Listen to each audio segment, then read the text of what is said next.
I know that everyone likes to bully Yukimiya for being blind and then somehow still gaining Predator Eye, but we're all sleeping on bullying Nico because this nigga's essentially running around with a blindfold on and still somehow using Metavision. But welcome back to How They Made It, where I go through every single character that survived in the NEL and then explain how they were able to do it. This video will be a long one, so if you want to see the entire thing, do go to the link in my description. I don't know if you can say that word. But before this video actually starts, you need to understand that the purpose of the NEL was to question if players can break themselves down to zero. The funniest part about doing Niko's analysis is that most of the hints of the weapons that he's going to gain in the future actually come from the episode Nagi manga. So Nagi and Reo have just passed the dodgeball selection, and this is their first game and the first selection, and they're playing against Team Y, which is Niko's team. The match kicks off and it follows basically the same timeline that it does in the main storyline. Everybody's trying to steal the ball because they all want to score so they can guarantee that they survive. And then to follow what happened in the main storyline, the ball's here and then everybody's kind of like crowding around it, all fighting each other to get the ball. And we actually see that Niko's standing on the sideline just watching, waiting for the loose ball. The ball then slips out of the crowd and Niko says thanks for the ball, as he traps it and then says, I hate getting myself into vulgar hand-to-hand combat. Unfortunately for him though, Reo's on the enemy team, and Reo is also a talented learner, so he's able to understand that Niko was just waiting for the loose ball, and then he catches Niko catching the loose ball. Because as Niko's doing all of that, Reo thinks to himself, this guy understood the current situation in an instant, and then deliberately positioned himself away from the crowd and aimed for the loose balls. That kid with the bangs, he's good, but I'm even better. And then Reo steals the ball from Niko. And I just want to point out that even way back when, Niko does have really good vision and positioning. His problem is his physical stats. Because in this situation, the only reason why Reo was able to steal the ball off Niko is because his stats weren't that good. His vision, positioning, and planning are all top tier, but because his physical stats aren't there, he's not really that good. Reo then steals the ball from Niko and then he starts to dribble through every single player on the field. But like I said, because Niko's got good vision, even though Reo dribbles through all of these people, he's still able to predict the position that Reo will end in. Because he catches up to Reo and says, you're really skilled, an incredible balance of superb physical and technical ability. He then does this adorable little shoulder barge into Reo, which doesn't move Reo whatsoever. Again, backing up that he is good at reading, but his physical stats are pretty dog shit. He's pretty good at talking shit though, because he goes, you're still just a goody-goody elite. And then Reo's like, huh? You know nothing about me. And then Niko just replies, I call it like I see it. And then interrupted by Zantetsu, who sprints over and tries to steal the ball off Reo. Reo then pump fakes Zantetsu and causes him to run into Niko, and they smash their heads together. And again, maybe overanalyzing, but maybe this is like a metaphor for Niko having a really good brain but not the stats, and then Zantetsu having really good stats but not the brain. So unironically, if they smash together, they would be a really good player. But then skipping forward a little bit, Zantetsu and Reo have a competition to see who can score the most goals. So because they're both now getting fired up because of the competition, they start to absolutely dismantle Team Y. And all they can really do is stand at the sidelines and say stuff like, shit, what's with those two? They're too strong. Damn it, we're running out of time. Niko's just stood there out of breath, absolutely flabbergasted with what they're capable of doing. He's thinking to himself, so this is what Ego meant when he was talking about players that could turn 1 from 0. Right now, it's impossible for me to steal a goal against these two. In that case, I'll focus all my energy on stopping them. And here we go again. He's focusing more on the defensive side. He's not necessarily focusing on scoring. He's focusing on stopping them. And what's really funny about this statement is that he kind of elaborates on this feeling of wanting to stop strikers in the U20 game. Because just after tackling Shido, Isagi comes over to ask Niko how he was able to see all that, and then Niko kind of low-key explains Metavision, and then says to him that he loves destroying strikers. Because him not being one of those amazing strikers, if he's capable of stopping one of them, that then means that he's better than them. And because he's kind of got this inferiority complex early on, it would then explain why he takes so much joy later on in blocking strikers, because it essentially makes him feel even better than they are. Which is funny because it kind of takes inspiration from Don Lorenzo's mentality and the fact that he beat Kaiser and then he was saying to Kaiser, does that mean that I'm better than you now? But there's so much that I need to talk about with Lorenzo and Niko that we kind of just have to leave it for now. But Niko continues. He's going to use his eyes and brain and he's going to crush the both of them. I hope you don't make any bets for that because holy fuck, bro, you have a horrible first selection. It's so sad in a way when you think about it because Nico's first selection run was so fucking horrible for him. He then plays against Team Z and then gives Isagi the necessary information to devour him and then score and win that game. We don't see him play against Barrow's team, but I imagine it went like this game did. And then for the icing on the cake, I feel like the Wanima brothers were low-key really good in the first selection. Obviously, not like really good, but they were definitely better than all the people on Nico's team. And because of their coordination, he could not keep up with them. So this poor bastard had to go through 4 rounds of absolute fucking hell. But anyway, he says all of this as Rail is scoring his hat-trick goal, so that means that he's beat Zantetsu. So this poor bastard is getting motivated just before Nagi starts to actually play the game. Because we fast forward a little bit and Rail thinks that Nico hasn't suffered enough, so he motivates Nagi with his phone. Nagi comes out of the net, Rail then passes the ball up to Nagi, and as the ball's coming over to him, Nico's able to read the field and he runs to his left-hand side.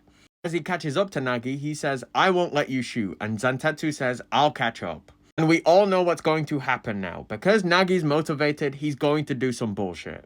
So we see Nagi starting to get fired up, and then he turns around, traps the ball with his chest, and says, 3 goals. Zantetsu's like, huh? And Nico thinks to himself, he put the brakes on and trapped the ball with his back to the goal. Good, I've got him. And Zantetsu says, "Did you get scared and chicken out, you lazy bum?" And Nagi just says, "Hammock Prince." Bicycle shot. And this is the first time, chronologically speaking, that we see anybody do a bicycle kick. It's Nagi that does it first. Nico seeing this is like, huh? What the hell? What the hell, boy? There's monsters like him out? God isn't fair. What the hell's up with this guy's reflexes? I can't believe it. To nonchalantly pull off that super difficult trap, this is the genius, Nagi Seishiro. But that clearly wasn't enough, so Nagi scores 2 more goals so he can get his phone. And we actually see that Nico was able to read Nagi for this last one, he just wasn't able to stop him. Sorry to cut this short, but the studio's fucking up and it won't let me add any more clips in, so this one's the final one, so I've got to say everything in this. So, if you want to watch the entire analysis, go over to the YouTube, because I'll post it all there. But thanks for indulging my bullshit as always. Never stop changing your world's perspective. Drink water, look after yourself. Peace. So because Nico's team lost to Team V and Team Z lost to Team X, they're in similar boats right now. Because just before this game actually kicks off, Kuon establishes to the team that if they lose this game, there is no chance of them surviving as a team in the first selection. And it's essentially set up that Nico is their version of Kuon because he establishes to his team that they're also fucked if they don't win this game. So just like how Kuon kind of becomes the leader for Team Z in these first couple of games, Nico is the leader of Team Y. It seems to be that Nico is the only real person on his team because despite him having 11 other players, even Okawa who gets name dropped, they don't do anything in any of the other games.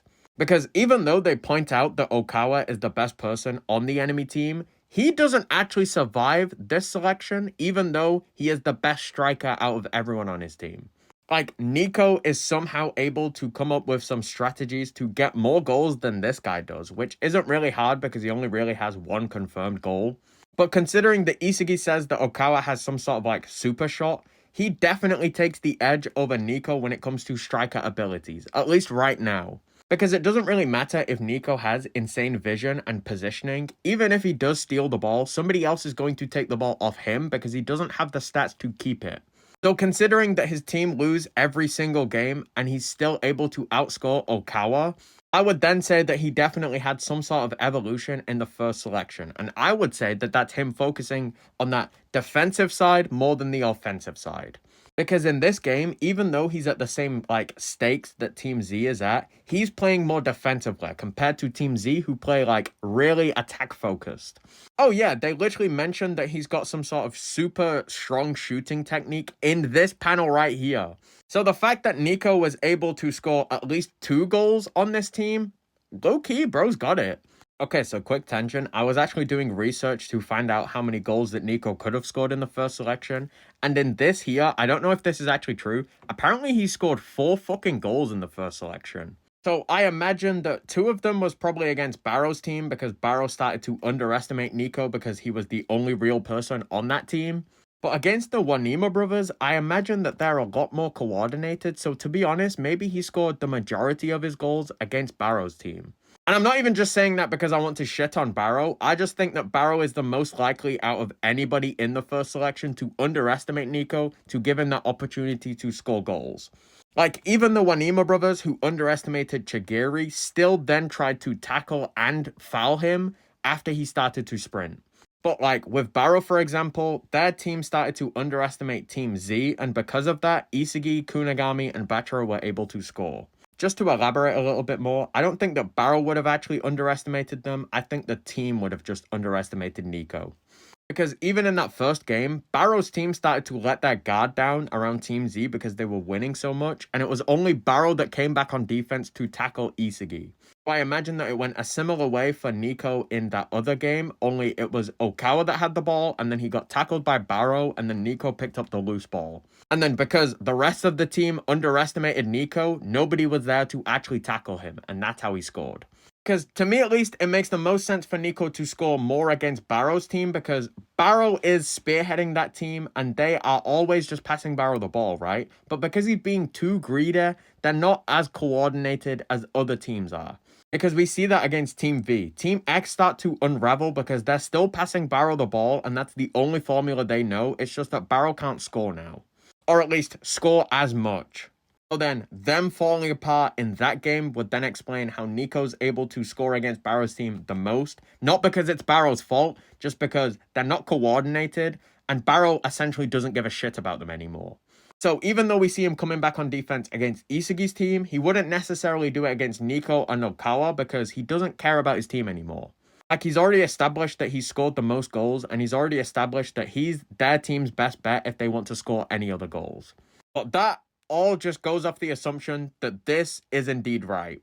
But anyway, that was a lot of hypothetical yapping. Let's get into the Team Z game. So Kunigami passes the ball to Bachara. Bachara then says, let's go, and Isagi thinks to himself, okay, so Bachara's weapon is his dribbling. He can break through to a scoring zone on his own. That's his super solo strategy. He grab any loose balls and pass them back to Bachara. Then flow with his whimsical passes and return him the ball as his supports. That's how Bachara wants to play football. We'll only acknowledge those with outstanding weapons. That's how we'll attack openly with our egos. But just as Bachara is dribbling up with the ball, we see these two people go to press Bachara. These two guys are here to restrict Bachara's movements, and he says, 2 guys, huh? You think that can cover me? And then Nico comes from his blind spot and says, it's actually 3. My analysis of your dribbling is complete. So, Nico has analyzed Team Z beforehand, otherwise he wouldn't be able to come up with this strategy right here.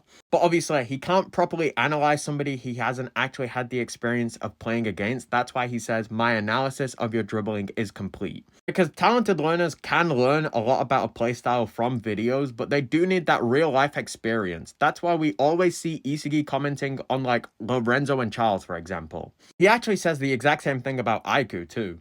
I don't have the screenshot, but just after Aiku blocks the link up between Bachara and Isagi, Isagi then says he's a lot better than what I saw on video. And that's what he says about Lorenzo too. And the only reason why I'm pointing that out is because talented learners need to accumulate as much data on a person as humanly possible. That is the only way they're either able to make them shine or absolutely crush them. Because even though Nico says his analysis of Bachara's dribbling is complete, he's still not able to actually take the ball away from Bachara. As Nico is tackling Bachara, he says, well, ain't you something, mophead? And then he passes the ball to Igagure. And Isagi then catches on that Nico has been reading all of Team Z and then coming up with plans to destroy all of their weapons.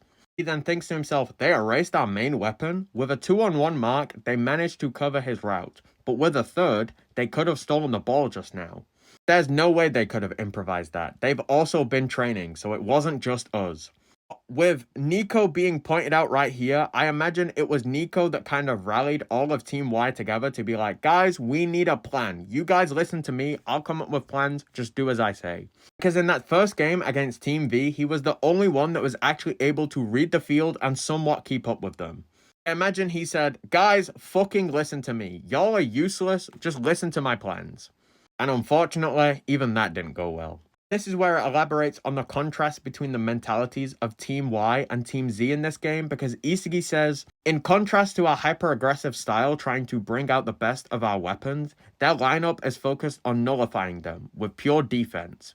The fact that Niko came from it with a defensive angle means that he's definitely got some sort of inferiority complex because he's not trying to win with goals anymore. His plan is to nullify the enemy team and then just have like one counterattack and then hold it like that. Which is really funny because that's the same style that Snuffy plays with. He would rather win 1-0 and just focus on defense than try and be hyper aggressive.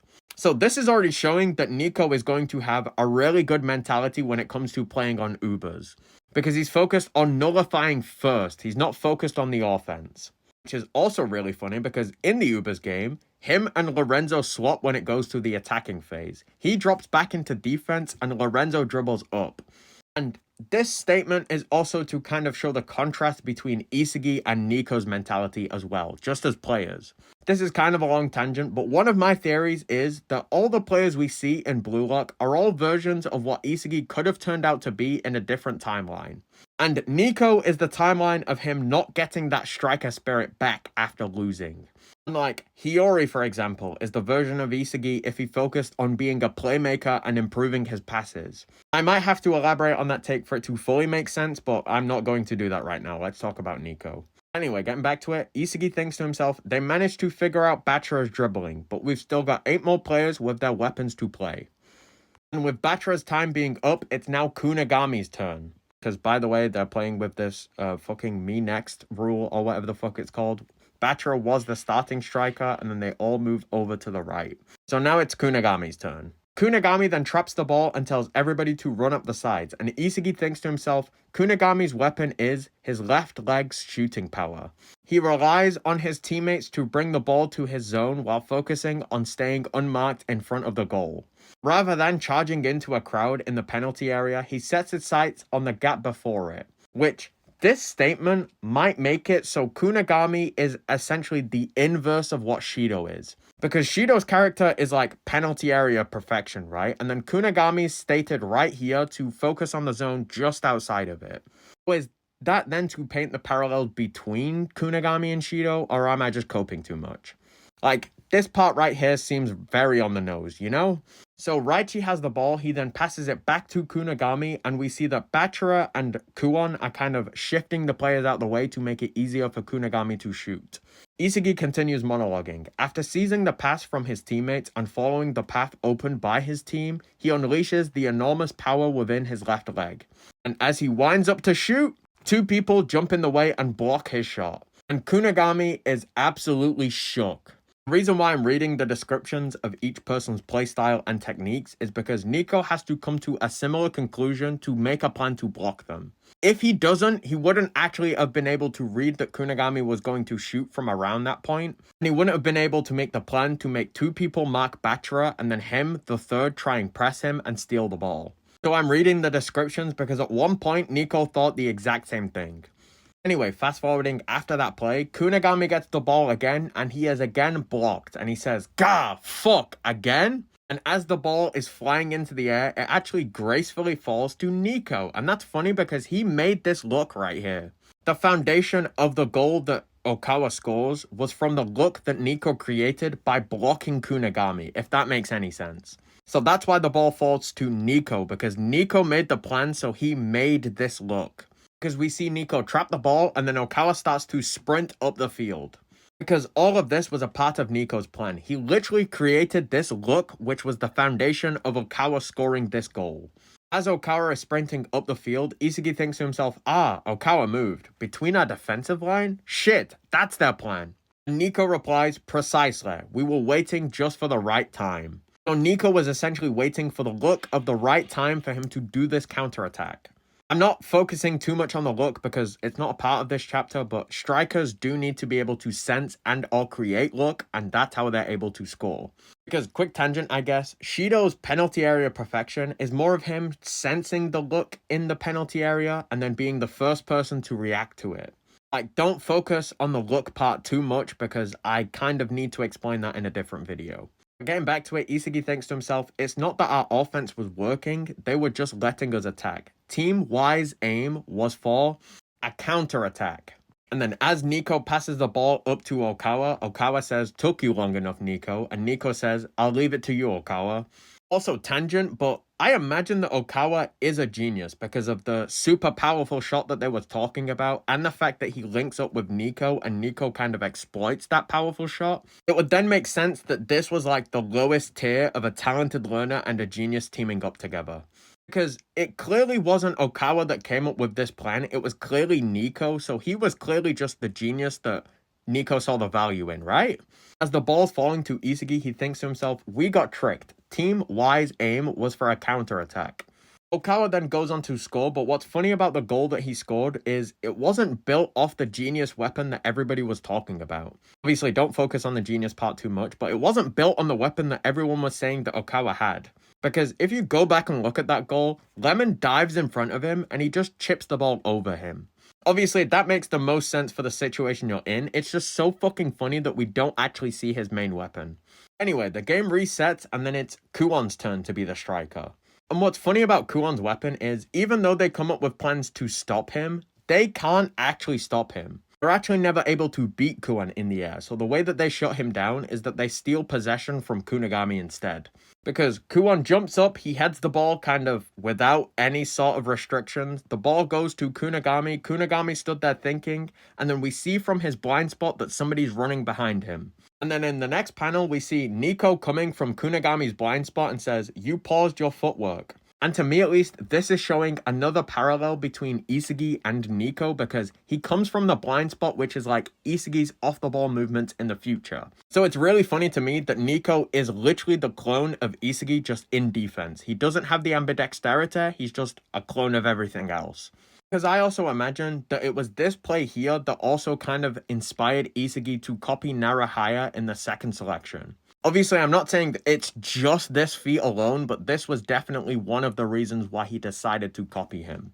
Because he saw Nico in this arc using his positioning and vision to get into people's blind spot and steal the ball away from them. So it was kind of inspired from this. Not just this, but kind of. But as Nico steals the ball away from Kunigami, Isagi thinks they stole it. Here it comes. And Okawa stood there marked by Chigiri and Isagi, which is funny because Chigiri actually would have blown past this guy. But Nico gets the ball and then he passes to the nobody because his plan now is to just waste time. Again, why I'm saying why he plays so well for Ubers is because even way back here, he has the exact mentality that Ubers wants. He's winning by 1-0 and they're just stalling the game out right now. Isagi thinks to himself, he passed to a different teammate? Oh, of course, they're winning already, 1-0. They don't need to do any risky plays. If they keep the ball long enough, we'll just lose more and more time. This is really bad. But skipping forward a bit, it's now Gagamaru's turn as the striker. Let's fucking go. Gagamaru gets the ball and he passes to Isagi and he says, Isagi, take this. Isagi then thinks to himself, for Gagamaru's play, I have to play point at the flank. And he goes, hup, just like we practiced. Our objective is to send the ball way to the empty space in front of the goal. Whatever the fuck that meant. And go for crazy early crosses. And as Isagi goes to cross the ball in, he goes, oh shit, I sent it a bit too far. But like we established earlier, because they can't beat anybody when it comes to aerials, that's why Gagamaru is actually able to get a goal attempt at this point. And I guess the only reason why this failed is because it wasn't recreatable because Isagi didn't intentionally pass it to that point, so it wasn't an actual formula. So that's why Gagamaru only gets a goal attempt here, which is unlucky to be honest. Like I said, because they can't beat people in aerials, Gagamaru is the first person to get to the ball, he heads the ball, and as he does that, Isagi says, he received it. Gagamaru's weapon is his spring-like body. And as he's heading the ball to the goal, it unfortunately bounces off the keeper's hand. And just as Team Z is starting to get inspired because they finally have a chance to even out this game, Isagi then senses some sort of aura behind him. But as he turns around to see who it was, he thinks that it was Okawa. If you was paying attention, you would have noticed it was actually Nico that was there. He just walked away before Isagi turned around. And I imagine that this aura right here was Nico collecting more information and being like, oh shit, I need to come up with a new plan. And maybe this was him coming up with a new plan. Maybe this was him kind of solidifying that they are going to do that amazing counterattack in the last minute. As Isagi turns around, he thinks, what was that? Okawa? And then he goes, of course. If there's a corner that goes wrong, we're in a really bad spot considering their counters. So because Isagi inputted that data that if they get countered now, they're probably fucked, he then changes his plan to go and mark Niko, because Niko's probably going to receive the loose ball. And obviously, it goes exactly like that. And as the ball's falling to Niko, Isagi comes in the way and he traps it, and he says, I've got him. It's you, isn't it? The core of Team Y, Niko. Ikki? Isagi then tries to shoot the ball, but unfortunately, he then gets blocked by Niko. But as the ball is flying closer to the goal, it's obviously going to miss. But then my GOAT Gagamaru comes in and sneaks that shit. And in full fucking ego, he says, a nice pass, Isagi, as he kicks the ball in and then goes flying into the post. And with that goal going in, Team Y is starting to get disheartened because their amazing plans are starting to fall apart. They go, shit, can we even stop those guys? And then Niko says to Isagi, so you managed to catch up. Were it not for you, that counter would have ended with Okawa's second goal, which I thought would have all but decided this match. But Isagi then replies, I won't let you run free again. I'll stop you and we'll win. And then Niko replies, you and I have the very same eyes. But you cannot win against me. I am the one controlling this game. And Isagi thinks to himself, just try it, mophead. Then fast forwarding, it's Naruhaya's turn to be the striker, and they obviously shut him down too. And this is kind of reminiscent to how Rin stops Isagi in the PXG game. They're not focused on his movement, they're focused on the passing route and where the ball's going to go. So it's not completely insane that somebody might have better off-the-ball movement than what you're capable of reacting to. If you're able to react to the pass, you can still break the link up. Because I would say that Naruhaya's weapon is good enough to get past these guys, but obviously the passing route is blocked, so he can't do anything. Because to a degree, you could make the argument that it applies to Isagi and Shido in the PXG game, because both their off-the-ball movements are insane, but they were both blocked by somebody else because they were focused on the passing route. Like, Kunigami was focused on the passes that Charles was giving to Shido. He wasn't focused on Shido. And Rin was focused on the pass that Kaiser was giving to Isagi, not Isagi. And Rin was focused on Isagi, but obviously he blocked the passing route. He didn't block what Isagi was doing, so it still kind of applies, I guess. Like, maybe I need to elaborate that take. Maybe I don't. I'm not going to lie. Take it or leave it. I'm not going to elaborate. I don't care that much. I'm essentially just thinking out loud, so fucking ignore it. But skipping forward again a little bit, the ball is going to Niko, and then Isagi breaks the link up, and he says, I'll catch every pass headed your way. And Niko saying, funny enough, kind of out of breath, what an annoyance. Isagi's main objective now is to shut down Niko getting the ball, because he knows if Niko gets the ball, they're kind of fucked. Because he thinks to himself, I should focus on marking Niko, since I'm the only one who knows how dangerous he is. That gives us our best shot at a goal. Isagi and Niko are then running next to each other, and Niko says, you guys heard it too, right? Ego's speech about strikers carrying weapons. Isagi thinks back to the speech that Ego was giving about weapons, and he goes, and? So what if we do? But Niko replies, you see, I thought a lot about it. I thought, what even is my weapon? Doesn't it seem like each player in Blue Lock has some outstanding talent? Even so, we wouldn't win relying solely on Okawa's powerful yet simple shooting technique. But I can't afford to lose. Even if I'm not as fast, even if I'm not as strong, the weapons I carry to stay in Blue Lock are my eyes for knowing exactly where on the field I need to be, and my mind for manipulating the players on the field. So Niko is working with a really early version of what Metavision actually is, because he's using his eyes to tell him where he needs to be on the field, and he's using his brain to analyze people and manipulate them. So Niko was actually using the lowest tier of Metavision all the way back in the first selection. Because his speech that he's giving right here seems like something that Isagi would give to somebody else. Because Niko continues, even if you try to stop me, you can't stop my planning. And Isagi thinks, what does that mean? We then see all of Team Y start to sprint up the field because it's the last minute of the game. Niko then replies, in the very last minute of this game, Team Y will attack with everything we've got. It'll be our last resort, one-shot kill counterattack, as he sprints up the field. Then Isagi says, in the last minute of the game, every player went all out on attack. Isagi thinks to himself, shit, they fucked us over. This is Team Y's last chance. Team Z put too many players in the offensive end. Now we're short on defense. If they manage to score now, it's all over. And as Nico's running up to the 1v1 against Lemon, but just before Niko actually shoots, he then passes the ball over to his right-hand side, I'm pretty sure, and it's Okawa that receives it, or is going to receive it. And again, this is really reminiscent to what Isagi did just before joining the Blue Lock program. He passes the ball in front of the goal. And it's funny because Niko is essentially kind of the improved version of Isagi at this exact moment in time, because Isagi actually interrupts the link up and then steals the ball, and then that evolution is what makes him better than Niko. But at this exact moment, Niko is the better version of Isagi, and then he still chooses to pass the ball. So going back to the timeline theory that I was talking about, this is hypothetically Isagi if he improves again, but gets to that same situation and still decides to pass. Kind of piggyback off that like different timeline theory. That's why Isagi then interrupts it this time, because this time this Isagi is different. He doesn't pass the ball in front of the goal. So he sees that same situation and now he's interrupting it because it's supposed to be a metaphor of him like actually changing and improving and knowing not to pass the ball in front of the goal. Because just after this, he scores and then he says to Niko, "You was unfit to be a striker because you passed in front of the goal." Or it's something along the lines of that.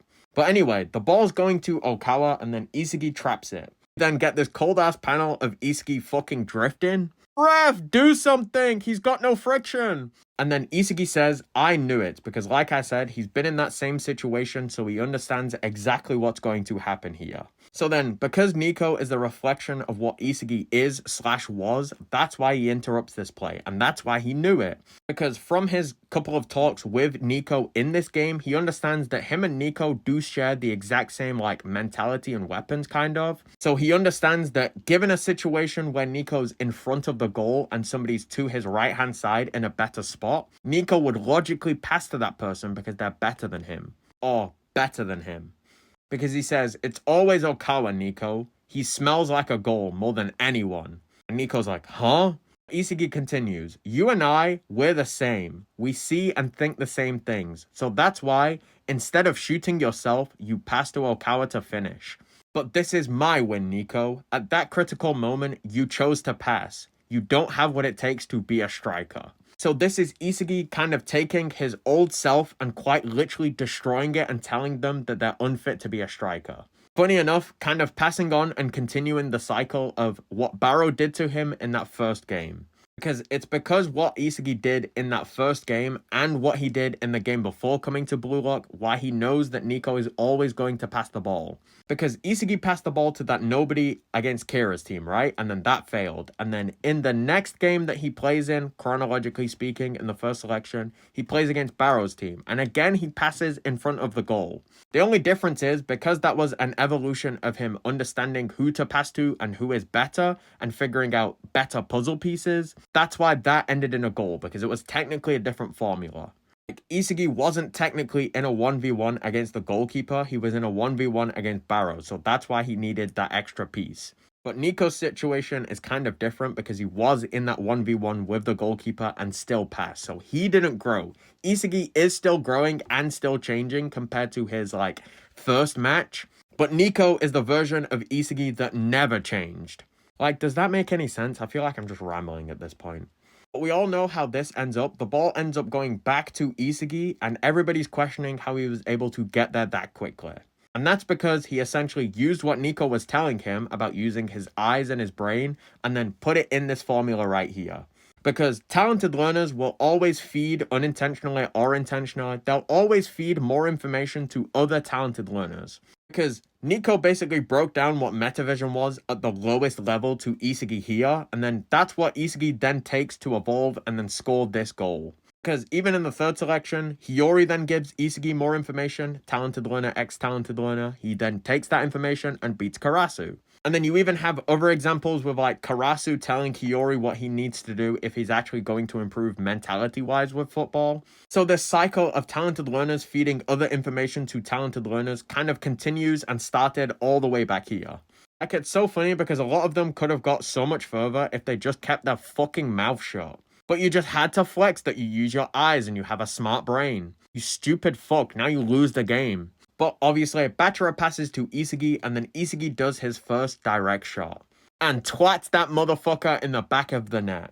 But to rub it in Niko's face even more, he walks over to him just after he fell to his knees crying because he lost, and looks him dead in the eyes as he's crying. It's not like his first selection was bad enough, right? Playing against fucking Team V first, then playing this, then playing against Barrow's team, then playing against the Wanima brothers. Genuinely, Niko, if I could, I'd give you a hug, little bro. You did well. The fact that you survived in the NEL as well now, well done, little bro. I'm actually proud of you. And then to finally wrap up with the first selection, just as all the losers are getting eliminated, it turns out that Niko survived. But you obviously already know that because I brought up that fucking screenshot that this nigga actually somehow scored 4 fucking goals. But Niko's trying to aura farm in the cafeteria because Isagi's team's celebrating because they just beat Team V, so they survived. And then Niko, because his team's been eliminated, has essentially just stood in the cafeteria with the lights off, aura farming, waiting for Isagi to go into the cafeteria. Then when Isagi finally goes into the cafeteria, he says, "It's been a while." And Isagi's like, "Niko?" And then he goes, "I survived too, as Team-wise top scorer." Isagi says, "I saw, congrats." And then Niko replies, "Isagi, I came by because I have something to say to you. The game with Team Z, I realized something when I lost to your goal. After that, I got a hold of myself and stopped passing and changed my style to make goals for myself. Isagi, I'm still in blue lock because of the goal you made that day. I won't lose to you next time. I'll be the one to crush you then." Isagi replies, "The reason I'm still here is that moment, that game, because you were there, Niko. Come anytime you like, because I'll win next time too." And then Niko goes, "How insufferable. Nigga, you're the random aura farming in the cafeteria. You're insufferable." I'm actually joking because from this angle, we look eerily close to being kind of similar. Maybe it's the lighting. Hopefully it's the lighting. I'm just going to say it's the lighting. But then Bachara says, "Aren't you popular, Isagi? How many rivals you got?" But skipping forward to the second selection, Niko teams up with Zantetsu and Hiragi. And this is also going to be another long tangent. With Niko teaming up with Hiragi, that is him essentially evolving his lower tier version of Metavision, because Hiragi talks about soccer data, and with his tarot cards, he understands that the more you know about a person, the more you can predict about their playstyle and what they want to do. So then Niko's essentially going to take all of that information that Hiragi's talking about with his soccer data, and then he implements it to his playstyle with his eyes and his brain. So then because he evolves it more later on, that's how he's able to get Metavision without officially knowing what it is, because he's accumulating all of these different ways of using and manipulating data, and then he's applying it to himself and the people on the pitch. Because it's actually crazy to think that we're given all of these hints of the weapons that people are going to get in the future. It's just that we need to look in different mangas and put the pieces together. But anyway, it's the second selection now. Nagi's team have just lost against Rin's team, and Isagi got picked, and they've gone off to play against the World 5. Then Nagi, Barrow, and Chigiri are left in the 3 versus 3 stratum. And just as they're waiting around to play against a different team, Niko and Zantetsu kind of burst into their room. Dumbass Zantetsu goes, "Hasta la vista, you guys!" And Niko corrects him, saying, "No, you use that when you're saying goodbye." But Nagi's like, "Huh?" And Chigiri's like, "Zantetsu? Niko? What are you doing here?"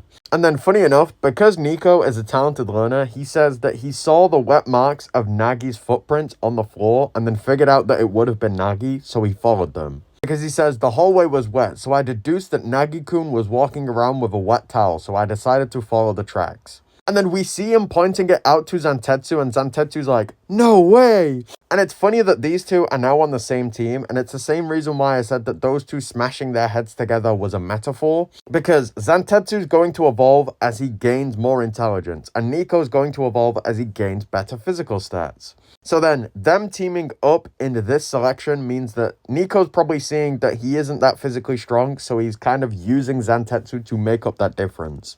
And Zantetsu's just honestly happy to be picked. Chigiri then replies to Niko and says, "Who are you, Detective Niko?" And the Nagi's like, "Did you come for a reunion? We're busy right now." And Barrow's like, "I'll pass." Niko then replies saying, "No, that's not it." And then Hiragi walks in and says, "Huh? These are the guys you two wanted to see?"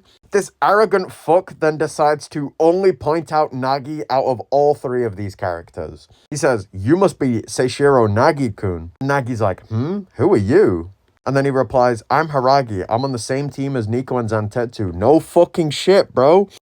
This might be sudden, but do you guys like fortune telling? And Barrow's like, huh? And then Chigiri's like, yeah, I kinda do. He then pulls out his tarot cards and does a reading for each of the people on Nagi's team. It's Chigiri's turn, and Chigiri gets the Devil card. And Haragi says, it means seduction, betrayal, and ruin. There are trials waiting for you. The best thing is for you to interpret this how you want. The bomb you're chained to is on a countdown to destruction. Before that time comes, you need to think about what's truly important to you. He then moves over to Barrow, and Barrow gets the Hanged Man. And he says, the Hanged Man, it means training, endurance, and growth through trials. And then when it's Nagi's turn, Nagi gets the Death card. And Haragi says it's separation and game over. But going back to Chigiri, with this card being the Devil card and Isagi being the Demon King, is this another hint that it's going to be Isagi's fault for Chigiri getting injured again? Because not only have we got the Demon/Devil card, it says seduction, betrayal, and ruin. So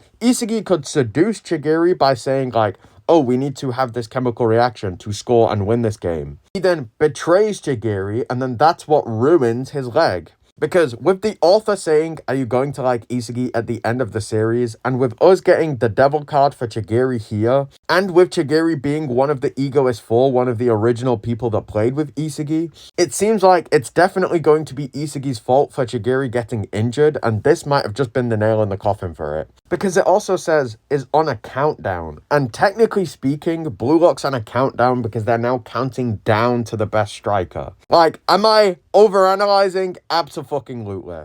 But this just seems like it's definitely going to be Isagi's fault, right? Like, the Devil card, he's called the Demon King, seduction, betrayal, and ruin, countdown. Maybe I'm overanalyzing, but that just makes so much sense to me. Another meaning of the Hanged Man is surrender, patience, and gaining a new perspective in this life. I don't know what the surrender could mean exactly because Barrow never actually does surrender, like, it's a part of his character. But the patience part definitely applies to him because he patiently waited in the first couple of games in the NEL to play against Isagi's team. Because in that Ubers game, he said that he was waiting for this exact game and this exact moment. He was listening to Snuffy and slowly accumulating more and more skills until he could finally play against Isagi and then properly rebel. So that's definitely the patience part, and then him gaining a new perspective is he used to go around usurping the teams and then being the king of that team. But from what it seems like he wasn't actually a good king, at least back here. Because even in the first selection, he is the king of that team and that team lost. Obviously, it's not just his fault, but it is kind of his fault. So then, with him playing on Ubers now, because he is the king of that team, and because Lorenzo essentially told him about the mentality that Snuffy had, about being a king and not leaving his subjects to starve, that would then be Barrow getting a new perspective. I don't really need to elaborate on this. Death, Nagi gets eliminated. Haragi then also gets eliminated. But with Haragi seeing the tarot card reading that this team has got, he thinks it's the perfect time to play against them. Because just after reading Nagi's tarot card, he then says, now's the perfect time to destroy you. Want to play against us in the next match? And obviously, these three egotistical fucks couldn't deal with the fact that Haragi was talking all of that shit, so they agreed to play the match against him. They then decide who they're going to fight against. Barrow's going against Haragi, Nagi's going against Nico, and Chigiri's going against Zantetsu. Chigiri then says, we'll face our opponents using our strong points, so we can beat them in a 1v1 first. And then he thinks to himself, after that, we'll use our numerical advantage to ad-lib a goal. With these matchups, they're obviously trying to face their opponents with, like, their strong points, but it's funny because Zantetsu could be a better player if he was as consistently fast as Chigiri. And Chigiri would have been a better player if he had the stamina and acceleration of Zantetsu. Nagi would be a better character if he had the inspiration and creative thinking of Nico, and Nico would have been better if he was taller and better at trapping like Nagi is. Barrow could improve if he started to analyze and use the data of other people to his advantage. And with Haragi challenging Nagi's team after reading their tarot cards, that's only because he saw that Nagi's team was weak at the moment. So he actually needs a strong ego, which Barrow has. But anyway, we get kickoff. Chigiri has the ball, he's dribbling up a bit, and then Zantetsu goes to pressure him. And then from that blind spot that Zantetsu makes, Nico then comes from behind him. This then catches Chigiri off guard and he says, "For real? The two of them are going to cover me before I can get to my top speed?" And this is Niko evolving, him running from people's blind spots in what we saw with him stealing the ball off Kunigami.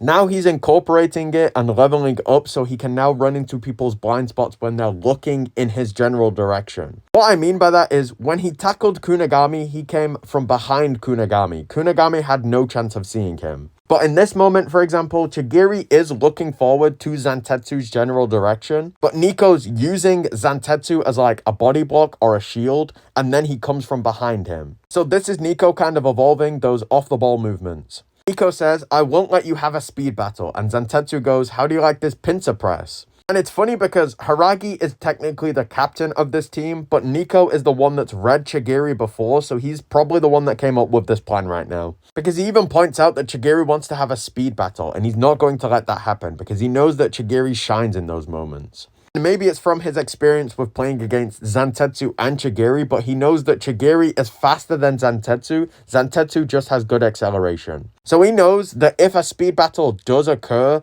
and Chigiri is able to get to top speed, he will beat Zantetsu. That's why Niko decides to do this pincer trap, because they're fucked if Chigiri can get to its top speed. But they're able to steal the ball and they pass it over to Hiragi. But as Chigiri is losing the ball, he says, "These guys anticipated what we were going to do and came here to nullify my strong point." And here we go again, nullify my strong point. Niko is still focused on playing defensively first. Obviously, it goes without saying because the other team did get kickoff, so they kind of do have to play defensively. But Niko's always trying to nullify other people's strong points. And with him always going to nullify people's strong points, to me at least, that tells me that he's definitely got some sort of like inferiority complex, because he wouldn't want to nullify other people's weapons. He would want to just score more than they can. So him trying to nullify people's strong points is basically him having an inferiority complex because he can't do that insane shit. So if he's actually able to stop their weapons or make plans to stop their weapons, that would then make it so he's better than whoever he just blocked,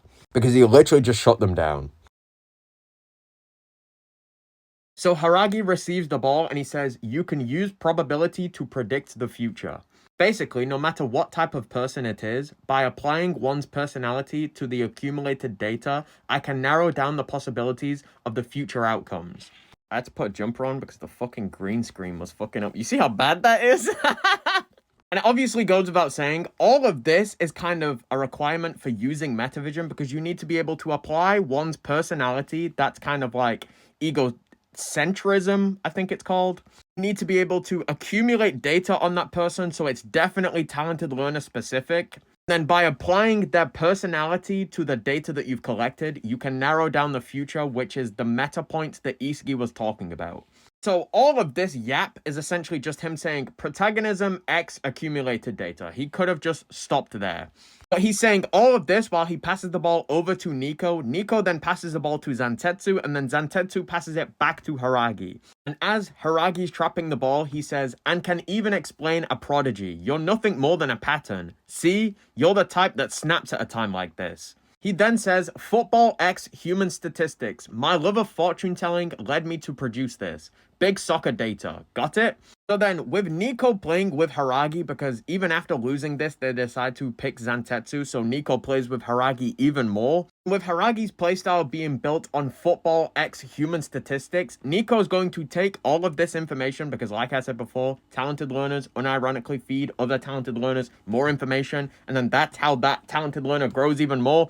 Does that make any sense? I'm just going to pretend that makes sense. Niko's essentially going to devour some of Hiragi's playstyle and then use it himself, and then that's how he's able to kind of use metavision in the U20 game, and that's why Isagi's like, "Oh my god, Niko, you saw all of that?" And Niko was like, "Yeah, I saw all of that," because he's essentially evolving the Football X human statistics and his eyes and vision that he's already got in the arc before. So when Isagi's like, "Oh my god, you saw all of that?" That's because even in the first selection, by the way, Niko has always been using like the lowest level of metavision.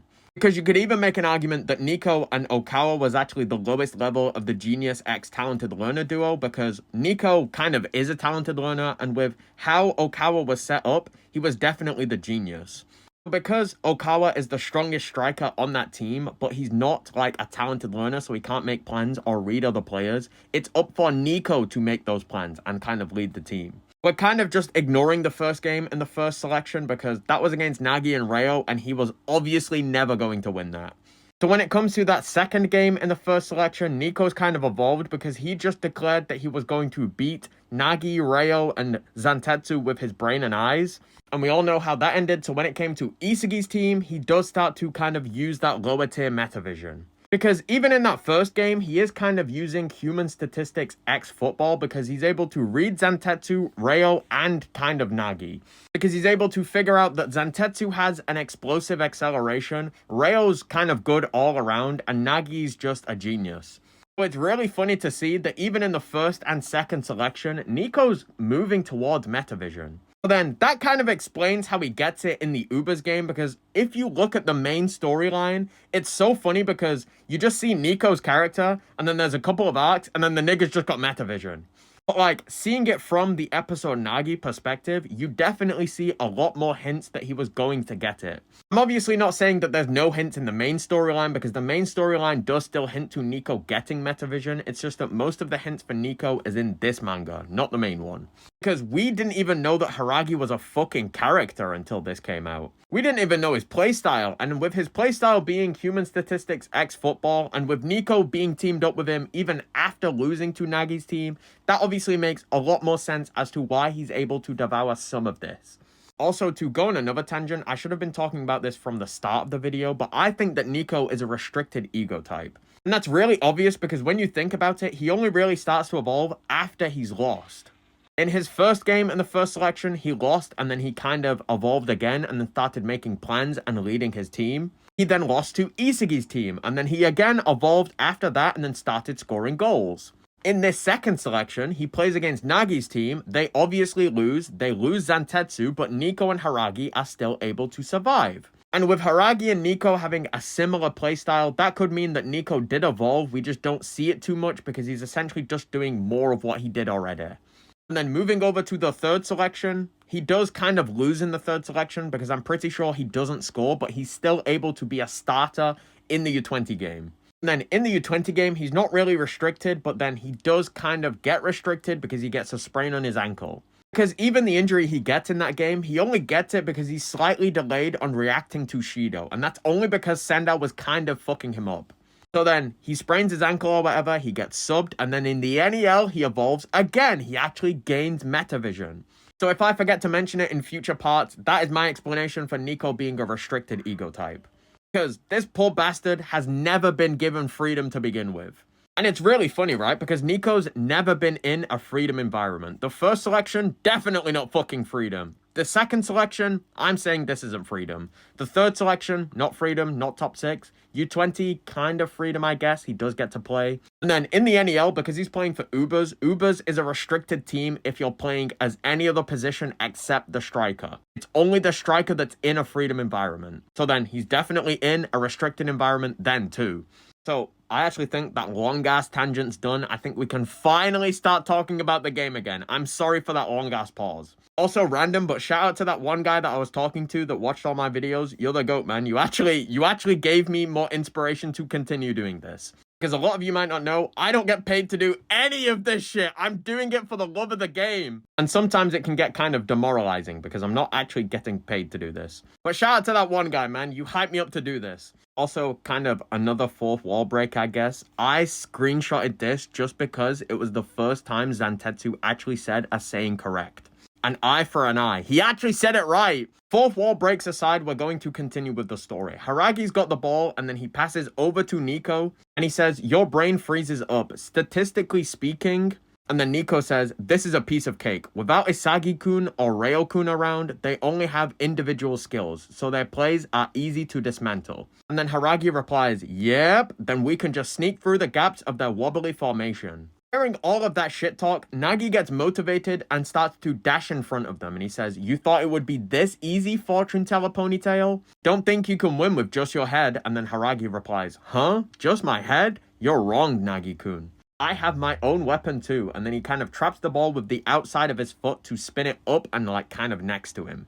Nagi sees that and then starts to get fired up, and then Hiragi says, meeting a natural intuitive prodigy like you and crushing you with logic feels oh so good. Oh, bitch ass gets eliminated in the NEL too! Rah! To all my Nagi fans, don't worry, I'm not going to show the next panel of him getting fucking dunked on because he's already been through enough recently.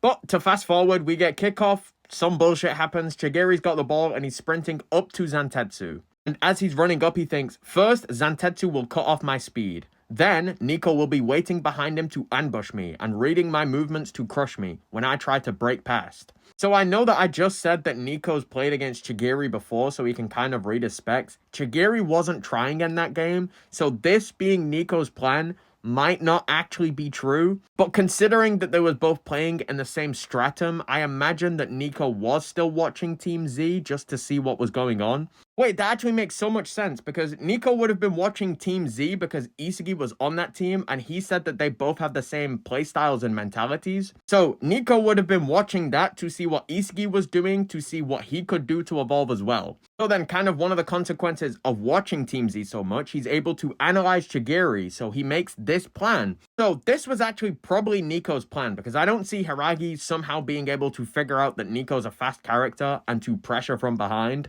Because out of Hiragi and Nico, Nico seems to be the better talented learner. It's just that Hiragi's smarter at the moment. So before Hiragi probably played against this team, Nico said they've got a really fast femboy, a really scary looking delinquent, and then the second coming of Gojo.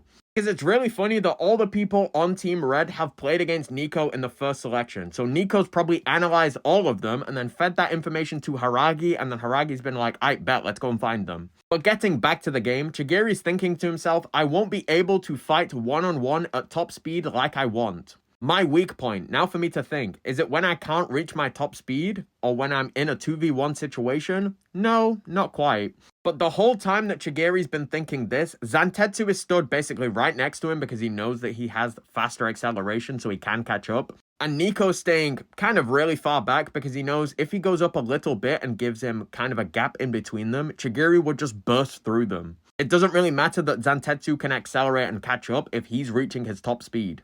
So Nico's essentially here to deter him from trying to run past. So kind of jumping forward a little bit in time, Barrow's got the ball, he then gets tackled, or double pressed I guess, by Zantetsu and Hiragi, and the ball falls to Nico. Zantetsu says, time to push the pushy king, and then as Barrow gets tackled, he says, damn it, you? And as Nico traps the ball, he says, your greatest weakness is your personality, Barrow-kun. Well, even if you understood that, it's not something you'll be able to fix. Which is really funny because if you fast forward to the NEL, Barrow does kind of fix up with his personality, and his personality and ego are good enough to draw people towards him. Because like I was pointing out in my Hiori analysis, people that are strikers can't just be good at goal scoring, they need to draw people into them. Like, let's say Chigiri, for example. He's a really good player, he's a really good goal scorer, but he's not a striker per se. Because if you compare him to people like Barrow, Isagi, even fucking Shido, all of those people have an ego that draws people towards them. I guess you could kind of say that's what Nico's pointing out now, because Barrow's not drawing anybody in with his ego. His personality is like kind of pushing people away. Red team is starting to even the playing field because they're focusing on their weaknesses and how they can evolve to like kind of bypass them. So Zantetsu goes, have they figured out how to return from the drink of death? And Nico says, you mean brink of death? So close. But this is where we start to see the holes in Hiragi's like mentality and playstyle, because he goes, no way. Big data and statistics can't be overturned that easily. So allow us to mercilessly sink you, trio of fools. This is a problem with Hiragi's character, right? Because he's able to read people, but that's like the past version of themselves. So if he was playing against somebody like Isagi, he wouldn't be able to keep up because Isagi's constantly breaking himself back down and then building himself back up. So because the red team is doing that now and breaking themselves down and figuring out how to cover their weaknesses, this is starting to cause Hiragi's data on them to be outdated. And it's like kind of hard to categorize Hiragi because you could argue that he is a talented learner because he's obviously doing this big data and statistics, but then you could argue that he's a genius because he sees the big data and statistics and sees it just for what it's worth. He doesn't think about people evolving or changing their playstyle at all. He just sees the data and thinks, that's all you're worth. So then you could also make the argument that Hiragi's a genius because that is pretty illogical, right?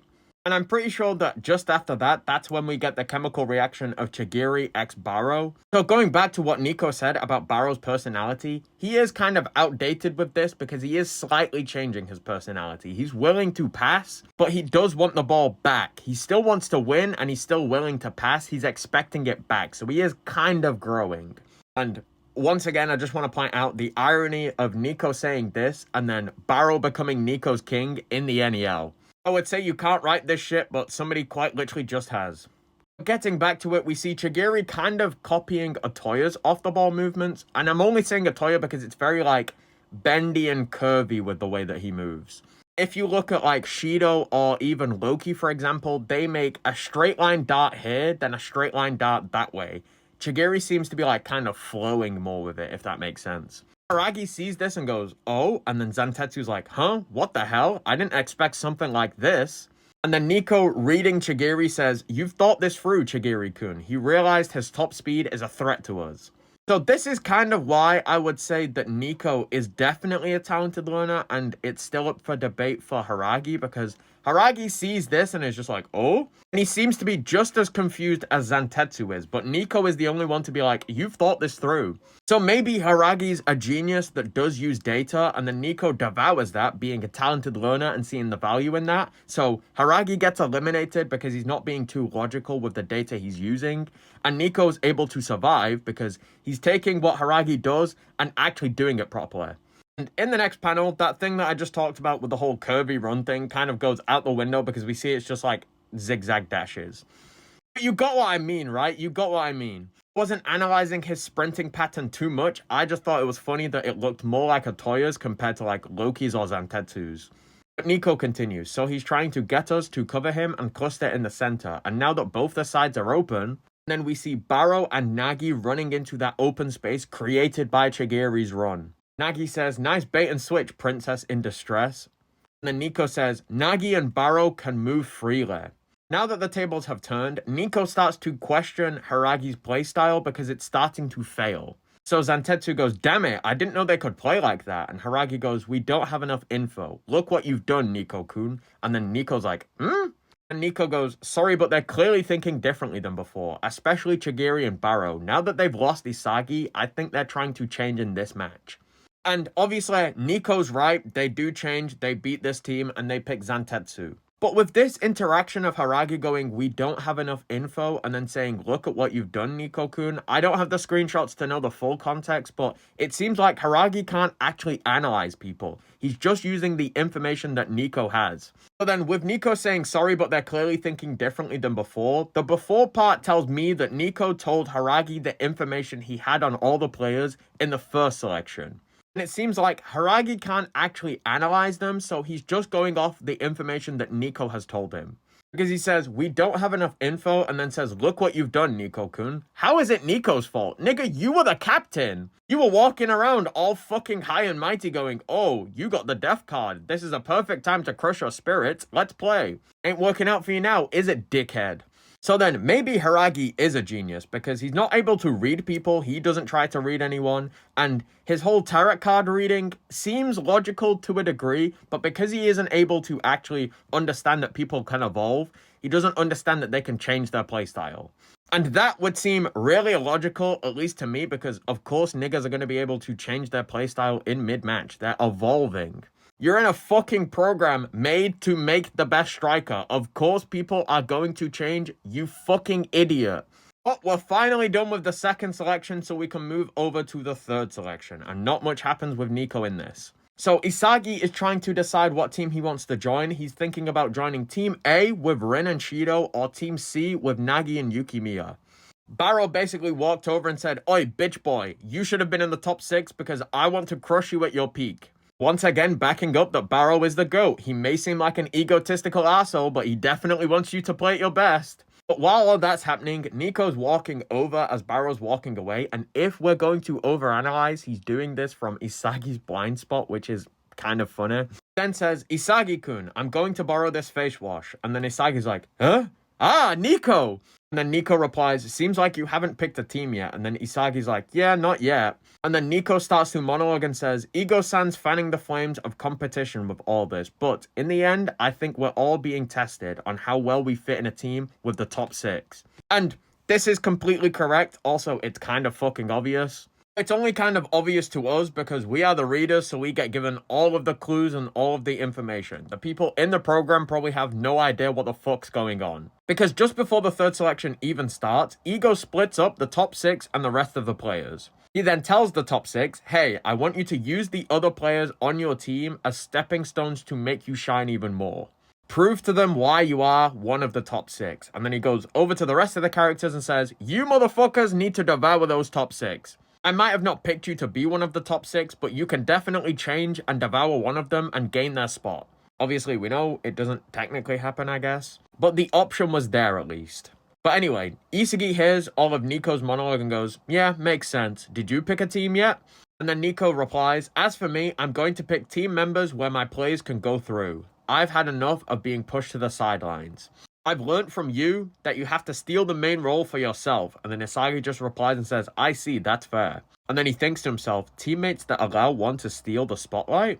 And then before Isagi can finish that thought, Nico goes, but anyway, Isagi-kun, can you leave already? I don't like washing my forehead in front of other people, you know? And then Isagi's like, huh? Ah, sorry. What kind of fucking complex is that? And if you've read Nico's backstory, I think he does have like a partial backstory in the Egoist Bible or something like that. Nico got bullied because of his eyes and his face, essentially. Like, I can't remember exactly what it was, but I'm pretty sure that he did get bullied, and I'm pretty sure it was because of his eyes. So then, fast forwarding in the 3rd selection to when they're picking the people to play in the U20 game, Nico gets picked to play centre back. But then Ego elaborates on why he picked Nico, and he says, an intelligent left-sided centre back with high spatial perception and ball-stealing abilities.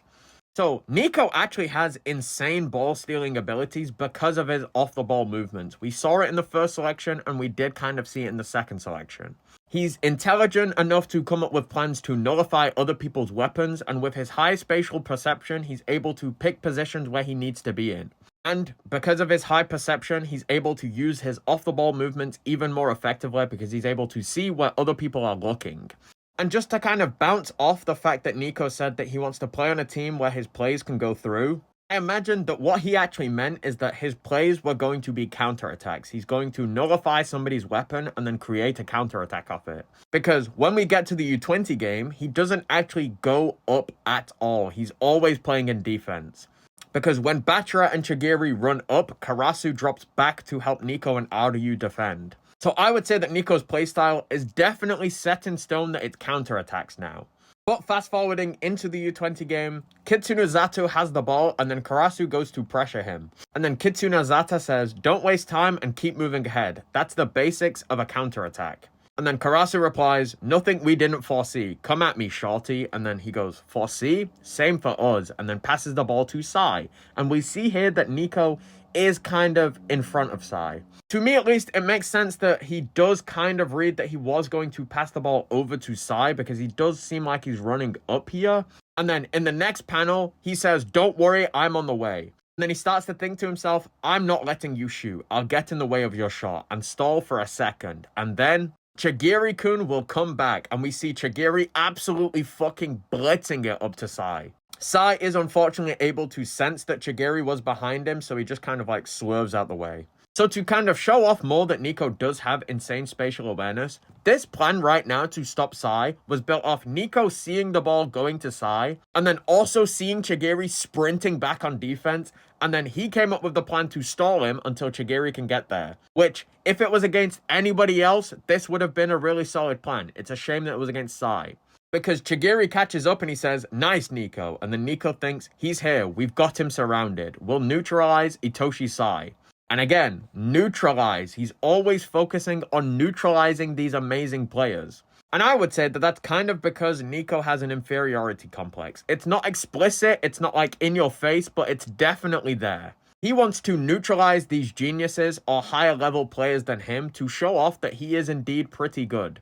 So unfortunately, even though Nico did make a really good plan of having Chigiri press from behind and he blocked the shot, Sai is still able to make a gentle yet efficient pass to Sando. And Nico thinks to himself, Huh? A gentle touch here through the gap between us? So obviously the ball falls to Sendao. Sendao being Sendao shoots. Gagamaru, the fucking goat, saves it, and then Sai shoots and scores. Ryu walks over to Gagamaru and says, I witnessed you. Gagamaru goes, dang it, I totally blocked that first one. And then Ryu says, that was a stylish save, Mr. Super Reaction Speed.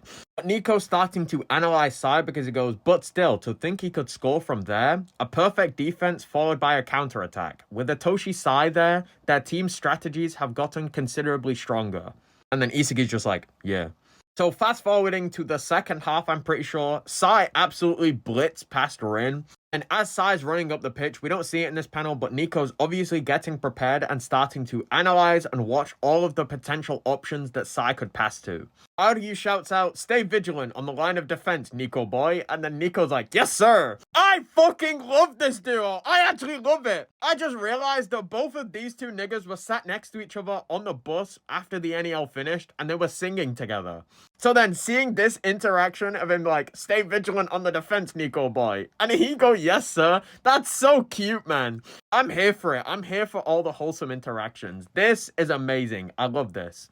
Then flash back to what Ego was saying to Nico just before the game starts, or in preparation for the game. He says, Nico, although you're average in both speed and height, do you know why you was chosen as a starter in the center-back position? And then Nico goes, my vision. And Ego goes, correct. As someone capable of accurately grasping the state of the field, your formidable ability to read will serve as Blue Lock's watchtower. And then this is where we start to see him focusing on Sai and all of the potential people that he's going to pass to. And this is where I did kind of think that he was going to get Predator Eye, just because obviously he's called a watchtower, and I thought he was going to single out somebody he wanted to mark. It obviously makes a lot of sense that he gets Metavision, but way back when I was first reading this manga, I actually thought he was going to get something along the lines of Predator Eye. Obviously, at this point in the story, we don't actually know what Predator Eye is, but my first time reading this, with him saying that he was watching Shido, but Sendao was kind of causing him to be delayed in his response, I thought that he was going to be able to single out and focus on just Shido. So then, that sort of vision would obviously fall under Predator Eye because he's singling out and focusing on one single person. And wait, oh my god, to kind of back this up even more, he could still get Predator Eye because I think he's a restricted ego type. And with him focusing on one of the star players on the enemy team and playing with Lorenzo, and Lorenzo being the ace eater, i.e. he focuses on one person on the enemy team, Nico could actually evolve and get Predator Eye. Low-key, Nico with Metavision Predator Eye on defense sounds like a fucking menace. Has he got insane stats? No, but you ain't going anywhere on that fucking field without this nigga seeing you. But anyway, monologue aside, Nico then thinks to himself, I need to detect all the players who are trying to link up with Sai. Not focus on the one who currently has the ball, but rather the others squirming around him. Quickly and accurately locate the most dangerous trespasser. And then Sai passes the ball up to Sendao, and this is the booby trap one. And then Nico says, and exterminate them. And then as the ball is falling to Sendao, Nico is reading what type of pass this actually is. Again, backing up that he is a talented learner and he's always using his brain and his vision to help him. Obviously, he doesn't really have a fucking choice. His stats are dog shit.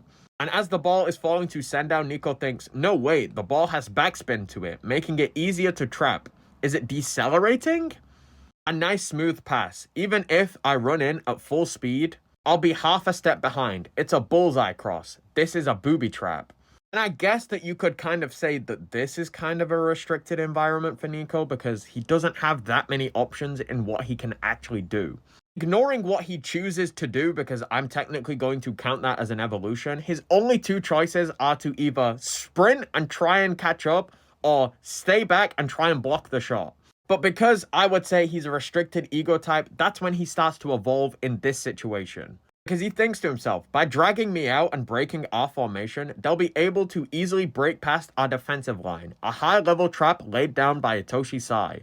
And if I go in, it's game over. But then he says out loud, that's not enough, Mr. Genius. I'll go on and dash in. As if I fell for it, and half a step before, put on the emergency brakes, and this catches Sendao off guard. He then thinks to himself, the ball bounced a little bit with his trap. He then thinks to himself, with this, and then kicks the ball away and says, extermination complete. So, I was actually wrong before when I said that we was in the second half when Sai nutmegged Rin. We're actually in the second half now. Because we see Sai and Shido kick off, and then it kind of goes over to Niko's perspective. Niko thinks to himself, Shido's weapon is his overwhelming ability to score in the goal zone. I can't let him out of my sight. The moment of truth will be when the ball gets near the goal. I'll hunt him at the last line of defense. My goat then says, pulsing, throbbing, I'm on the run. He then starts to dismantle the state of the field for both teams. Niko then thinks to himself, why is he moving so randomly? I can't read him. He's ignoring both opponents and his team's formation. These are movements that could confuse both opponents and his teammates. Really? Practice was worthless then. To him, it's not 11 versus 11. It's 1 versus 21, as my goat is just bolting it up the field. He plans on destroying the whole field by himself, and then we see Sai pass through the passing route that Shido just opened.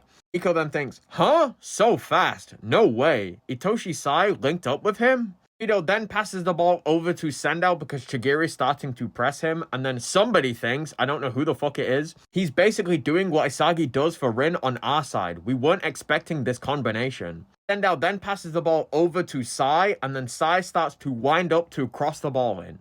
And quick tangent, you notice in this panel down here, it looks like Sai's focusing on where everybody is looking.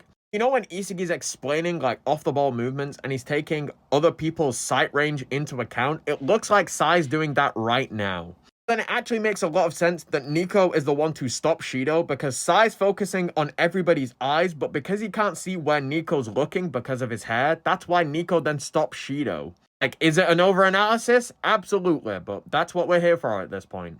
And then Sai winds up to make the pass, and we see my goat dash past Chigiri.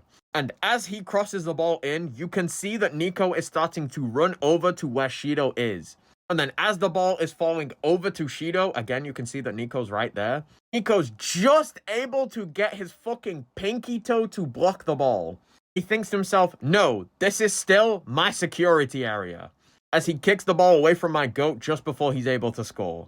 Which are lucky that I'm going around celebrating everybody's explosion because I would talk so much fucking shit about you right now. Fucking bum-ass nigga's gotta foul my goat because he's too good! But then Niko kicks the ball away and fouls my goat. Because he had to foul Shido to stop that goal attempt, Niko then gets a yellow card. And then the announcers start glazing my goat, as they fucking should. Still, that combination was all kinds of impressive. That it was. Jersey number 13, Shido, who just got subbed in, was able to link up with Itoshi Sai. And then Shido's kind of on the floor like, you fucking blind ass, little shit. And then Niko, actually getting cocky as fuck, says, oh sorry, I stepped on you, I mistook you for a bug. And then Shido gets up and goes, that's it, you're dead meat. I just want to say, Niko's so lucky that Sai was here to reel Shido in because he probably would have killed him before anybody could have stopped him. Like, they're stood in the middle of a pitch. Before the ref can even do anything, he's probably going to cave Niko's fucking skull in. Because there's no tasers in the suits either now, so if Shido took this, Niko probably would have died. It sounds like Glaze till you realize that he was going to cave, I think it was Igaguri's head in with a fucking axe kick. Isagi walks over to Niko and says, good work on catching up to him, Niko. And then Gagamaru says, it was a foul but nice work. And I fucking love wholesome Isagi. We need to bring this version of Isagi back. Don't get me wrong, I love the whole how does it feel to be the clown in my story Isagi, but I like the nice version too. But Niko just replies, but I couldn't stop him without fouling, even though I could see it clearly.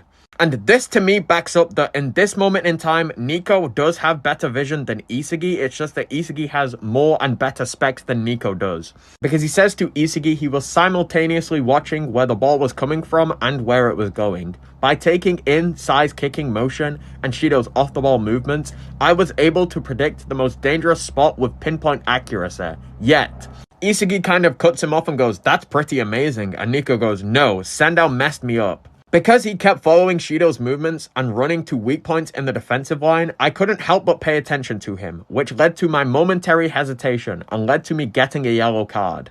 With Shido-kun thrown in the mix, his presence while playing has become an annoying distraction. So this is kind of what I meant when I said that I thought that Nico was going to get Predator. Again, this was way back when I was first reading it, but he was saying that Sendao was kind of fucking him up, and that's the momentary hesitation which led to the yellow card. So this is why I was saying that I thought that Nico was going to gain something like Predator Eye, because he got distracted by Sendao, so if he was focused just on Shido, he would have been able to read him, he wouldn't have hesitated, and he wouldn't have got that yellow card. But all in all, this can still work out because he is called the Watchtower, and he is or does seem like a restricted ego type. And with him being called the Watchtower and being very focused on his vision as a character, it makes sense that he's probably going to get both by the end of the series. Because I know that it doesn't technically make sense, and Anime Greenlee was getting a lot of hate for this, but Nico could be that one person that is able to use Metavision and Predator Eye at the same time. So then that would explain how he is the Watchtower, because he's watching all of the field, but kind of focusing on the main striker more. Does that make any sense? Whatever. Isagi hears that monologue and goes, Nico, he was able to see all of that? And then Nico goes, ow! And then Isagi's like, you okay? Did you hurt your foot? And then Nico kind of brushes him off and says, don't mind me, I can still play. I want to. Even though I'm frustrated I wasn't chosen to play as a striker, using my eyes, I realized something with that play just now. How fun it is to play defense and crush the forwards. So this is him kind of waking up to that inferiority complex ego that I thought he had. Because he's saying it's fun to crush the forwards. But then after that he walks away and says, that's why we're going to win this match no matter what. Isagi-kun, thanks to you, I'm not afraid of changing anymore. So, I'm not being too serious about the whole inferiority complex. It's just the only word I can describe the type of ego that Nico's going to have or has. Because even way back in the first selection, he definitely was kind of insecure comparing himself to other people. Because he even talks about it to Isagi. He says, you've seen it, right? All the other players seem to have some sort of amazing abilities. But with him always focusing on nullifying these genius weapons that he's always playing against, he's always focused on crushing somebody that's better than him. Or at least somebody that can do something that he can't. So then, when it comes to the U20 game, because he's in an actual game setting now and gets a proper taste of what it's like to play on defense and not just one of the mini games, he realizes that playing defensively kind of matches the playstyle he wants to have anyway. He's always focused on nullifying other people's weapons. And with blocking Shido's goal attempt, he finally realized that even though he wasn't picked to be a striker, him playing on defense, he was able to destroy somebody that was picked to be a striker. So like, by association, that technically puts Nico on Shido's level. Like, obviously it doesn't, but like, mentality-wise, Nico thinks he's on his level. Does that make any sense? Like, he knows he's not on Shido's level, but he's kind of on Shido's level because he was able to come up with a plan to block him, right? But anyway, we all know what happens after that. Sai and Shido link up and score the first Reflex X Reflex goal. Because Ego goes, it's high time for a change. A centre-back who, after tackling in the nick of time, received a yellow card and has sprained his right ankle. So Ego's not actually upset at all that Nico got the yellow card for blocking Shido there. And I only kind of want to point that out because Ego wanted to avoid anybody getting any sort of card. Obviously, the two cards that are given out this game are kind of fair. You had Nico who had to make this tackle, otherwise Shido would have scored. And then you have Barrow who took his shirt off because he scored the equalizer, which is also fucking fair. Because I do want to point out that he got subbed because he sprained his ankle, it's not because of the yellow card. So Nico obviously gets subbed, and then we can fast forward finally to the NEL. So we get kickoff in this game. I'm pretty sure Kaiser passes the ball to Ness. Ness then passes it back to Kaiser, and then Kaiser gets immediately pressed by these three. He then passes the ball over to Ness, and then Ness holds the ball for a little bit while Kaiser can make a run, and then Kaiser receives the ball again. And then as he's receiving the ball, we see that Nico is able to somewhat keep up with Kaiser. Obviously, he's not on Kaiser's level, but he's at least able to keep up with him. So I actually think that it was Nico's job to distract Kaiser because Kaiser is technically better than Lorenzo in this situation, so he should have been able to get past him in some way. But because Nico was there to distract him, that then evens the playing field, putting Kaiser on Lorenzo's level. I mean, like, bid-wise, so he can tackle him, but it's not that important. Like, I obviously think that Lorenzo can mark and tackle Kaiser by himself, but Nico being there definitely makes it harder for Kaiser to get past him. So that's why the block from Lorenzo here is so one-sided, because Kaiser couldn't have done anything else. We then see Hiori analyzing the playstyles between Lorenzo and Nico.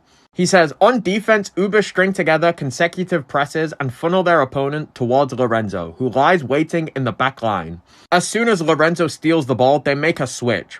A flexible system where Nico drops back to play center back while Lorenzo participates in the attack. So this again tells me that Nico is definitely focused more on being a defender than he is like a midfielder or playmaker. Because I know that he does end up being a playmaker in this game, but that's because Lorenzo can't really go up, because if Lorenzo goes up, then Ubers is fucked if they get hit with a counterattack. And I also want to think, with Lorenzo and Nico constantly swapping positions, and Lorenzo being called the best new Gen 11 defender, I think that Nico's going to take the title of the best defender by the end of the series, both because he's playing with Lorenzo now and learning from Lorenzo, and because he's the defensive version of Isagi, and now he's on a team with a new Gen 11 that's a defender, while Isagi is on a team with a new Gen 11 that's a striker. Does that make any sense? Like, do you see the parallels there? And because Nico has played with Lorenzo, he's obviously going to pick up a lot of things that Lorenzo does as a defender. Because I imagine that Nico's dribbling slightly improved, his ball keeping skills slightly improved, his vision definitely improved. He could maybe potentially start to single out a striker on the enemy team and mark them like Lorenzo does. Obviously, it might not be to the same degree because their stats are different, but he could also do that. Or he could pick out a striker from the enemy team and just watch them all game. Obviously, being the watchtower, but then kind of sub-using Predator Eye, I guess. Obviously, you can't use them at the same time, but he could still be focusing on that one person and the entire field at the same time. I know it doesn't make logical sense to use Metavision and Predator Eye at the same time, but this is a fantasy manga, so Nico might just do that. But anyway, skipping forward, Ubers is then hit with a counterattack because Lorenzo dribbled up, he then passed to Barrow, and then Isagi blocked the passing route. And now Isagi and Corona are making their way up the field, and Nico thinks to himself, since Lorenzo is marking Kaiser, he won't fall back to the back line. If we get hit on a counterattack in this situation, our first priority as defenders isn't to steal the ball, but rather focus on slowing down their attack. Defensive formation designed to stop a quick counterattack by slowing down their approach. We'll go for the steal after that. But obviously, we all know what happens next. Isagi doesn't slow down because he knows that that's Nico's plan, so instead he speeds up. And then Nico thinks to himself, he's charging in instead of slowing down? Crap, those two, they knew we were going to defend like this. So they decided to challenge us in a straight up speed battle. He chose to go between me and Aiku, and then Isagi pump fakes the fuck out of Nico, runs in between him and Aiku, and then receives the ball off Corona and shoots and scores.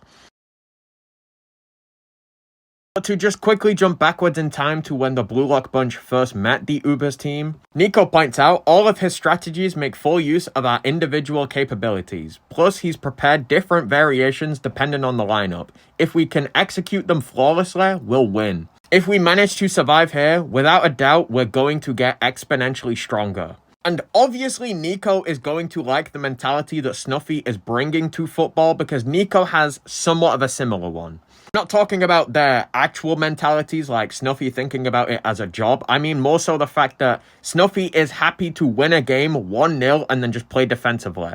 Because we saw in the second game of the first selection, that's the exact same playstyle that Nico had. His team was beating Isagi's team by 1-0, and then instead of playing aggressively, he just passes the ball around and wastes time. So it makes a lot of sense that Nico fits into Ubers as well as he does because he's already pretty much there. I know that we're actually supposed to talk about his 0 point, but with Nico being the defensive version of Isagi, I can't single out a single time that Nico probably went through his 0 point. He's probably doing it multiple times like how Isagi is. Because in the first selection, he played against Nagi and Rayo's team, and then he said that he was going to use his brain and eyes to beat them. Which he then does in the second game, but unfortunately, he loses that second game too. And then that's when he starts to implement his eyes and his brain to make plans for him to score. So he's technically broke himself down again. And then in the second selection, he does break himself down again because he's able to implement Haragi's playstyle of big soccer data. Then in the third selection, we don't actually see that much. For his own personal 0 point, I would have said that it was in the U20 match when he says to Isagi that he never knew that it was this fun to play defense. But if we're talking NEL 0 point, I would say that it's pretty much like right here straight away. because he sees that Snuffy's trying to utilize all of their individual skills to the best of their ability. And with him already playing on defense and saying how much fun it was, when he saw Snuffy put him on defense and or in the midfield, he probably did that shit straight away because he understands he's not really built for offense anymore. Like, don't get me wrong, he's a pretty decent playmaker, but when it comes to his passes, that kind of nerfs his playmaking because, yes, his vision and brain are on that level that Isagi's probably on, or just below it, sorry. But because his passes are dog shit, he's not that good as a playmaker. Because going all the way back to that theory that I was talking about of all these players being different versions of Isagi in a different timeline, if you gave Niko a good passing stat, he would essentially be Hiori 2.0. But anyway, let's get back to the game. Sandao purposefully makes a bad pass to Barrow to bait Isagi out. So when Isagi goes to block the passing route, 3 of the Ubers members go to pressure Isagi. Because we see that he traps the ball and then we see these 2 nobodies and Sandao go over to pressure him. We then see Niko coming from his blind spot and stealing the ball, saying too slow. And if you was paying attention and or remembered towards the start of the video, this is Niko copying what he did to Kunigami in the first selection but kind of improving it. Because the level of play is higher but Niko's stats haven't really improved that much, we then see him use tactics like getting other people to pressure a player and then he comes from the blind spot. Because here, for example, obviously if Kunigami was at the level of play that we're at in the NEL, he would be looking around more. He wouldn't be using metavision per se, but he would definitely have more of a understanding of where everyone is on the field. So Niko stealing the ball in the Ubers game is different to Niko stealing the ball here because the level of play is obviously different. So he's compensating for the fact that people are obviously paying more attention and are better players by having other people pressure them as well. Because I imagine if Kunigami was paying attention, Niko wouldn't have been able to do this. Or if Kunigami was a better player, he would have stolen the ball straight back. But then Niko takes the ball and starts to dribble up the field, kicking off Uber's counterattack. Or attack, I guess. We get more shenanigans. Ness passes the ball to Kaiser. Ryu comes in to block it, and then the ball is falling back over to Ness. But if you're paying attention to the current state of the field, Niko stood kind of just out of range of all this shenanigans. And if you think about it, it makes sense that he stood over there because he's essentially taking what he learned from what happened in the first game in the first selection and applying it here. Everybody's kind of all clustered up here, and Niko's waiting on the outer side, waiting for the loose ball. So when Ryu heads the ball, it bounces off the floor, it kind of starts going towards Ness, and then Lorenzo comes in the way to block Ness getting the ball. We then see Isagi coming over to block the ball going to Lorenzo, but just before he's able to come up with a plan, Niko comes out of fucking nowhere and slide tackles him. But obviously, if you was paying attention, it wasn't out of nowhere. Niko was always just on the edge of what was happening. And then Isagi's like, Niko? Isagi then thinks to himself, shit, I can't believe it. How was Niko able to stop me? I know I definitely moved in a way that Ubers didn't expect. And then Niko says, Isagi-kun, as expected, your vision and football IQ are top notch. We too are birds of a feather. And then we see that Niko has officially awakened Metavision. And this really shouldn't be that surprising if you go back and look at all of the stuff that Niko's been doing because he's essentially been using Metavision this entire fucking time. I guess the only difference is the level of play that he was at. He wasn't like quite there yet. So with Niko being able to stop Isagi, who's using Metavision now, this is the final thing that pushes him over the edge to actually be able to acquire it. Because his eyes and vision are finally on kind of a similar level that Isagi is when he's using Metavision at 100%. Obviously, we know it's not the same level because Isagi is able to outread Niko later on, and Niko is kind of getting drunk off this evolution. But with him being able to read someone that's using Metavision means that the skills that he's accumulated has put him in a position as to where he's like sub-Metavision. So then when he's finally able to beat somebody that has it, he officially gets it.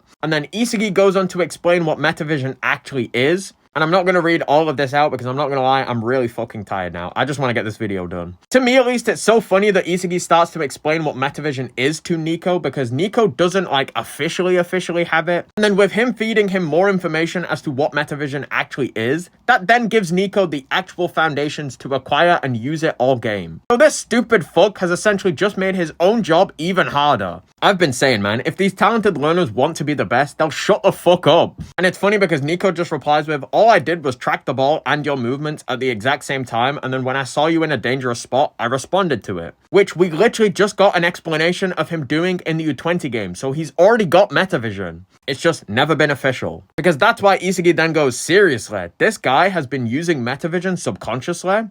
He's been doing this since like the first fucking selection. Fast forwarding a little bit, Kunigami stole the ball off someone, I think it was Ness, and now he's dribbling up, and then Nico's keeping his eye on Isagi because Isagi's going to steal the ball off Kunigami, obviously. We then kind of get this monologue from Niko kind of explaining him using metavision. He says, instead of solely focusing on the ball, see over the entire field and catch every piece of information circulating within it. Isagi-kun's also aiming for the same spot. See it coming. Kunigami then pump fakes one of the nobodies, and as the ball's kind of just out of his reach, we see both Isagi and Niko go to react to it. But the only problem is, Raichi's come out of nowhere and blocked Niko from getting the ball. And then Isagi goes on to explain, you got drunk off your newly found vision. Niko, your metavision is still incomplete, which I think it's fine because he's still doing it subconsciously.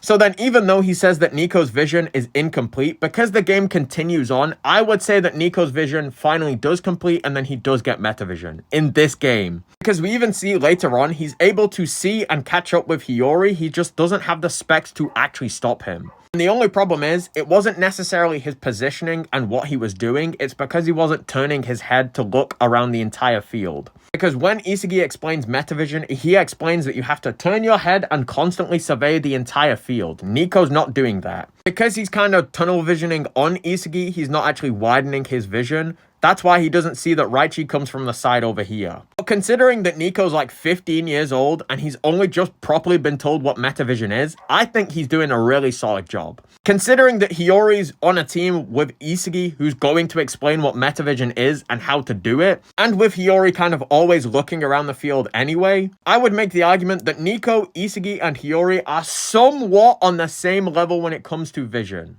Obviously, Isagi's the best because he's a striker, but I imagine Hiori and Niko are actually kind of on similar levels. So the fact that Niko ends up being higher than Hiori, I think it makes sense. He's got solid vision, he plays in almost all of Uber's games, I'm pretty sure. And considering that later on he becomes like the backup or replacement playmaker for Lorenzo, I would say that his playmaking is also pretty good.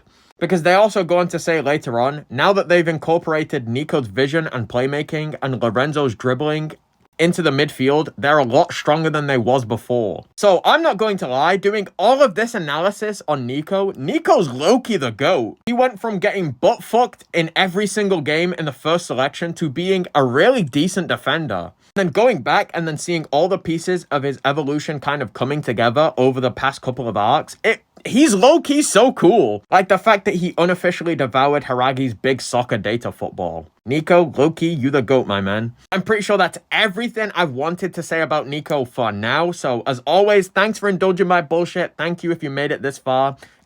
Drink water, look after yourself. Peace.